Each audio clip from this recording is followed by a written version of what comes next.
बहुत समय पहले की बात है। एक राजा को उपहार में किसी ने बाज के 2 बच्चे भेंट किए। वे बड़ी ही अच्छी नस्ल के थे और राजा ने कभी इससे पहले इतने शानदार बाज नहीं देखे थे।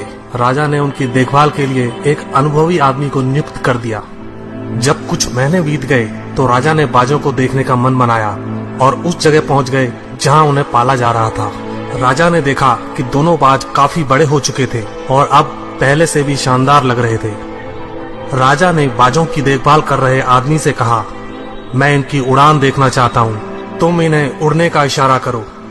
आदमी ने ऐसा ही किया।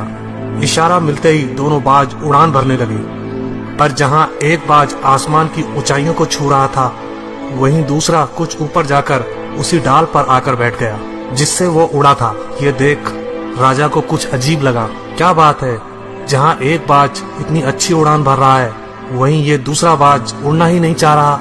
राजा ने सवाल किया, जी हुजूर, इस बाज के साथ शुरू से यही समस्या है, वो इस डाल को छोड़ता ही नहीं।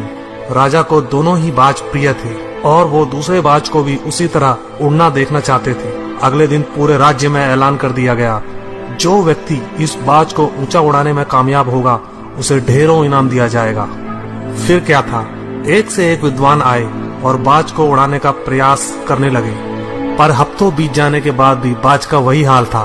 वो थोड़ा सा उड़ता और वापस उसी डाल पर आकर बैठ जाता। फिर एक दिन कुछ अनोखा हुआ।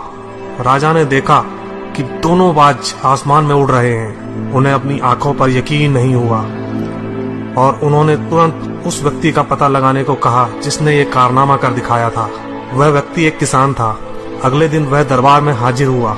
उसे इनाम में स्वर्ण मुद्राएं भेंट करने के बाद राजा ने कहा, मैं तुमसे प्रसन्न हूँ, बस तुम इतना बताओ कि जो काम बड़े बड़े विद्वान नहीं कर पाए वो तुमने कैसे कर दिखाया। मालिक, मैं तो एक साधारण सा किसान हूँ। मैं ज्ञान की ज्यादा बातें नहीं जानता। मैंने तो बस वो डाल काट दी जिस पर बैठने का बाज आदी हो चुका था, और जब वो डाल ही नहीं रही तो वो भी अपने साथी के साथ ऊपर उड़ने लगा।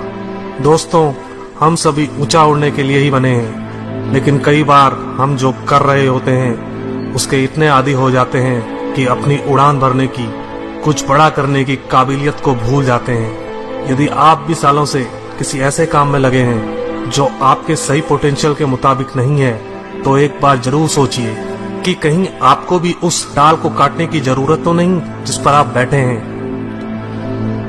धन्यवाद दोस्तों।